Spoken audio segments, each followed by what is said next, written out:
Alright, what's up programmers and subscriptors? My name is Ryan and today I'm going to be talking about it. What is it? Well, quite specifically we're going to be talking about the it that you will tend to see pop up in Lambda expressions in Kotlin language, and I think there's a couple other languages which also use this particular naming convention. But basically I got a question from someone who wanted to know what exactly it is and why it's called it. Now, I'm going to be giving you my opinion on this particular topic, but I think my opinion should point to the underlying concept of why we refer to it as it. Because in my view, it's actually the same, basically a pattern which we see in human language. So what I'll start with is an example which doesn't have anything to do with programming. So to begin with, I drank my coffee, but it was cold. So what exactly is it used for in the context of that sentence?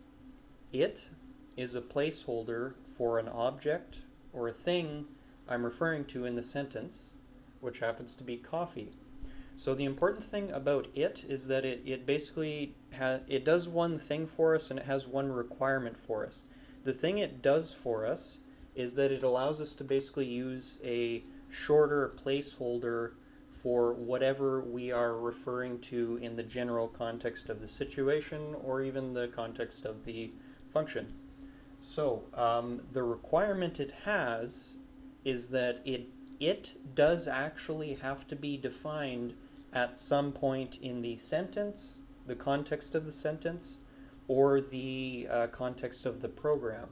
So for example, in this case, because coffee, I'm not going to explain it too much, you're not an idiot. It refers to the coffee, and this is okay because you can infer that I'm talking about the coffee just based on the structure of the sentence. So it's basically the same thing at play when we get to Lambda expressions, which use this particular it label. So suppose you have something like a list of strings, full of strings. I don't care how it's made. This is just pseudocode. And we want to iterate through a list of string variables. So basically how that works is whenever you're thinking about looping operations, I want you to think of them as almost like a slide projector or a film reel occurring over time.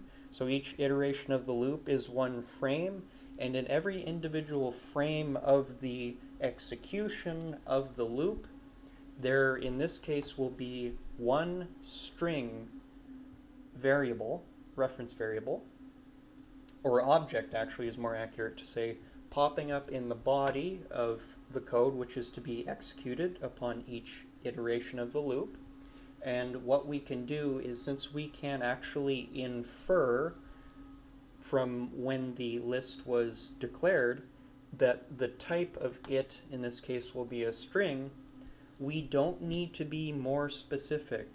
We don't even need to create our own variable to represent each individual element of the list. We can actually just refer to it as it, because that's what it is.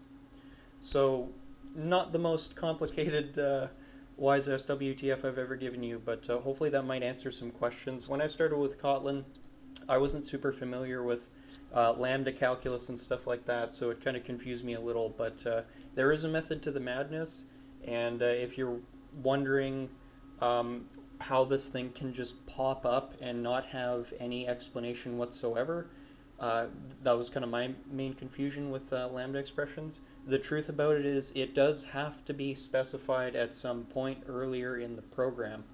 We could get into generics, which kind of change that a little bit, but suffice it to say that if you want to actually, refer to it as anything other than like the any type, you are going to need to be explicit at some point about what it is, but because of the way that these functions work, we don't actually have to be specific about it once we've defined it.